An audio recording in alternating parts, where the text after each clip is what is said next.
Dungeons & Dragons is the standard for tabletop RPGs with ever-expanding lore and ways to customize your character before you even get to the role-playing. Class, race, spells, weaponry, it's all up to you. And that's part of what makes it so hard to guess what 2023's Dungeons & Dragons film will even be about. Roll for initiative, fantasy friends, and let's see what we can find.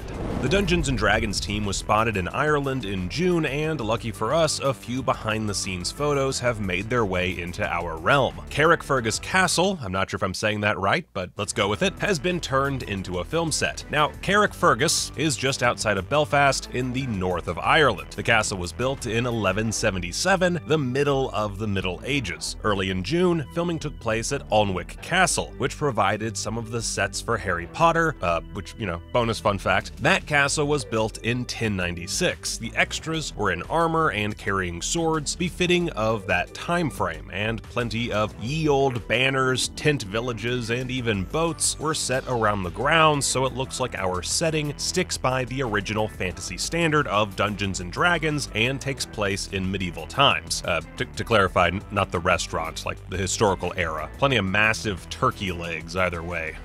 Turkey legs. Anyway, Michelle Rodriguez was snapped on set in full costume. She's head to toe in a brownish garb with practical boots, some sort of almost rope-like wrapping, and armored panels on her upper body via a sort of tank top. She was traveling around set via scooter, a real change from her Fast and Furious wheels, and this shows off some pretty rad thigh armor. Perhaps a tassel belt. It's a style popularized pre-16th century, so matches up with Carrickfergus Castle as well. Again, I am so sorry if I am mispronouncing this and it is hurting your ears. I'm in deep now. I can't Google. It's just where I'm at. I'm sorry. We're keeping up the speed. Let's keep doing this. If you look closely, you can spy a bit of scraping and bruising. It's possible Michelle's just a little clumsy, but armor and monochromatic styling, as well as her hair pulled out of the way, suggests she'll be portraying some sort of warrior.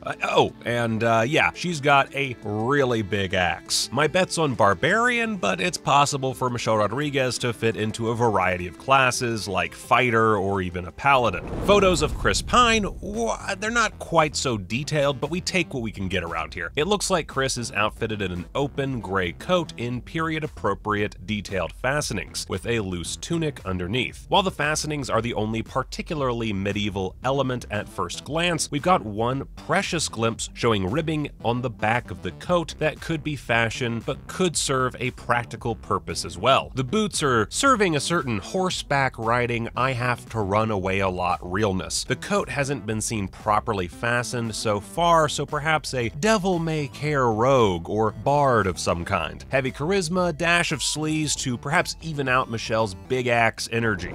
Hugh Grant has also very kindly gotten himself photographed for our speculating pleasure. He's on set in a long brown coat, also indicative of a medieval time period, and we think the cowardly implications of that color will work fine for villain Forge Fletcher. The appeal of Dungeons & Dragons is that you can customize your characters however you like, but traditionally speaking, a frock that long and billowy screams sorcerer. It Chapter 1 and I Am Not Okay With This star Sophia Lillis was pictured with horns that gotta belong to a tiefling, and there may be the slightest hint at pointed ears, although between set robes and her artfully messy curled coif, we can't be 100% sure. Her costume offers a lot of simplistic coverage in dark tones like black and bronze, which would make sense if she's a tiefling and the film is honoring the possible demonic heritage there. Sporting tripled pauldrons that protect her neck as well as shoulders, she's definitely not tank material, but can take on her fair share of roughhousing. By tabletop logic, this fits with the class's tiefling's race bonuses